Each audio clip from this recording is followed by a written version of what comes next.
So good evening मालिक, hopefully everybody is doing good और आशा करता हूँ कि आप तोड़ कर होंगे मालिक। तो भारत माता की जय मालिक। मालिक एक छोटे से कॉन्सेप्ट मैं आपको अपडेट कर दूं। जब मैं ऑडिट प्रोसीजर्स की बात करते हैं तो हमारे कॉन्सेप्ट में एक सबसे इंपॉर्टेंट पॉइंट आता है। ओके, एक होता है रिस्क असेसमेंट प्रोसीजर और एक होता है further audit procedure. Further audit procedure की बात जब करते हैं तो उसके अंदर दो प्रोसीजर होते हैं। एक होता है टेस्ट ऑफ कंट्रोल और एक होता है सब्सटेंटिव ऑडिट प्रोसीजर या सब्सटेंटिव प्रोसीजर। और सब्सटेंटिव प्रोसीजर की बात करते हैं तो उसके अंदर अपने पास 4 एलिमेंट होते हैं। सबसे पहला होता है टेस्ट ऑफ डिटेल, दूसरा होता है सब्सटेंटिव एनालिटिकल प्रोसीजर, तीसरा होता है comparing financial statement with underlying records, and last point is examining material journal entry. अगर आपने चैप्टर 3 देखा होगा, चैप्टर 3 के अंदर आपको ये क्लियर कट बताया जाता है कि सब्सटेंटिव प्रोसीजर या सब्सटेंटिव ऑडिट प्रोसीजर्स आप 2 टाइम पे कर सकते हो। एक है ड्यूरिंग द पीरियड और एक होता है year and. During the period मतलब जब आप ऑडिट चालू करते हो, ऑडिट कैरी ओवर करते हो तब, और दूसरा है ईयर एंड। ईयर एंड मतलब क्या, 31 मार्च के टाइम पे। तो ड्यूरिंग द पीरियड में या ईयर एंड में अगर मैं बात करूं, टेस्ट ऑफ डिटेल और सब्सटेंटिव एनालिटिकल प्रोसीजर, ये दो वापस याद रखना, सब्सटेंटिव ऑडिट प्रोसीजर के अंदर या सब्सटेंटिव प्रोसीजर के अंदर हमारे पास 4 है, जिसमें से पहला नाम है टेस्ट ऑफ डिटेल, दूसरा है सब्सटेंटिव एनालिटिकल प्रोसीजर। ये 2 ड्यूरिंग द पीरियड भी करते हैं, ईयर एंड पे भी करते हैं मालिक। ये चीज याद रखना। एंड ड्यूरिंग द पीरियड भी और ईयर एंड भी। और सब्सटेंटिव प्रोसीजर या सब्सटेंटिव ऑडिट प्रोसीजर के अंदर जो 4 है उसमें लास्ट 2 है। एक है comparing financial statement with underlying records और दूसरा है एग्जामिनिंग मटेरियल जर्नल एंट्री।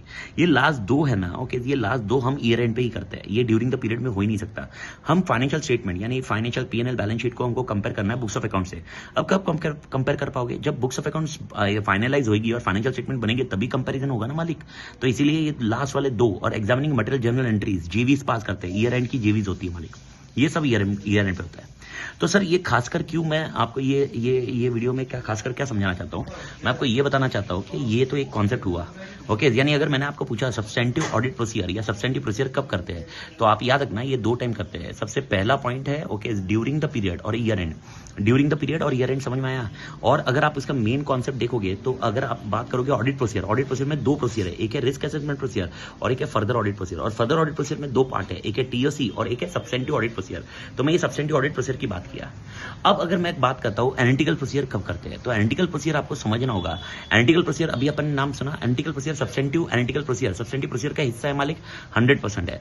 लेकिन एनालिटिकल प्रोसीजर हम लोग रिस्क असेसमेंट प्रोसीजर में भी करते हैं। यानी स्टार्टिंग में अगर आप देखोगे ऑडिट प्रोसीजर के 2 हिस्से, one is RAP risk assessment procedure और एक है फर्दर ऑडिट प्रोसीजर।